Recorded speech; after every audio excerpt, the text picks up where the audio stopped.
शान्ताकारं भुजगशयनं पद्मनाभं सुरेशं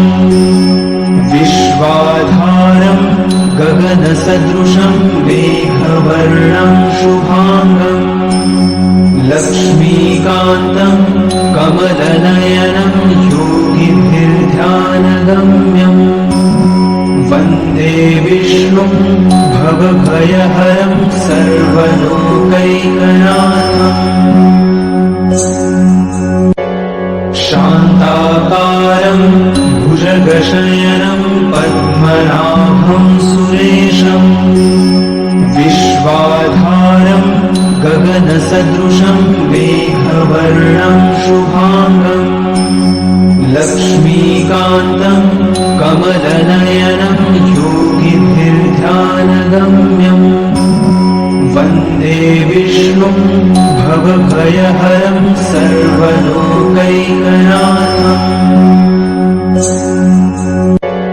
शान्ताकारं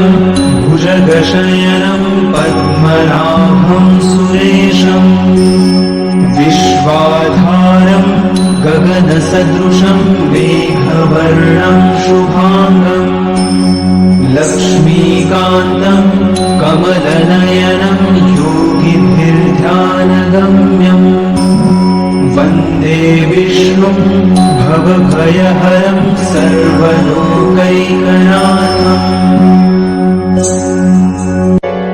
शान्ताकारं भुजगशयनं पद्मनाभं सुरेशं विश्वाधारं गगनसदृशं मेघवर्णं शुभांगं लक्ष्मीकान्तं कमलनयनं योगिभिर्ध्यानगम्यं वन्दे विष्णुं भवभयहरं सर्वलोकैकनाथम्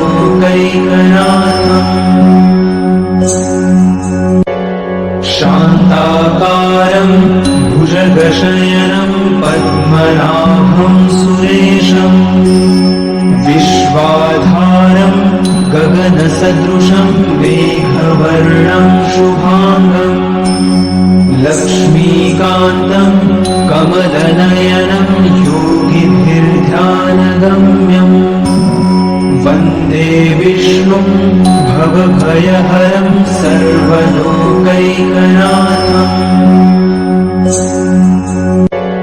शान्ताकारं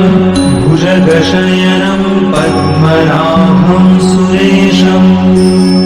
विश्वाधारं गगनसदृशं मेघवर्णं शुभांगं लक्ष्मीकान्तं कमलनयनं योगिभिर्ध्यानगम्यं वन्दे विष्णुं भवभयहरं सर्वलोकैकनाथम्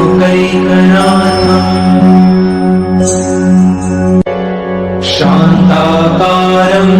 भुजगशयनं पद्मनाभं सुरेशं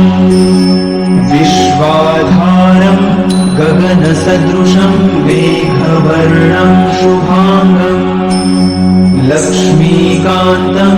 कमलनयनं योगिभिर्ध्यानगम्यं वन्दे विष्णुं भवभयहरं सर्वलोकैकनाथम्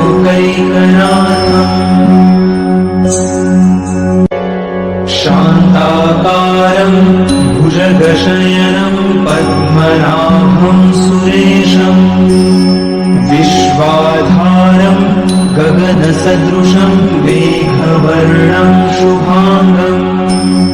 लक्ष्मीकान्तं कमलनयनं योगिभिर्ध्यानगम्यं वन्दे विष्णुं भवभयहरं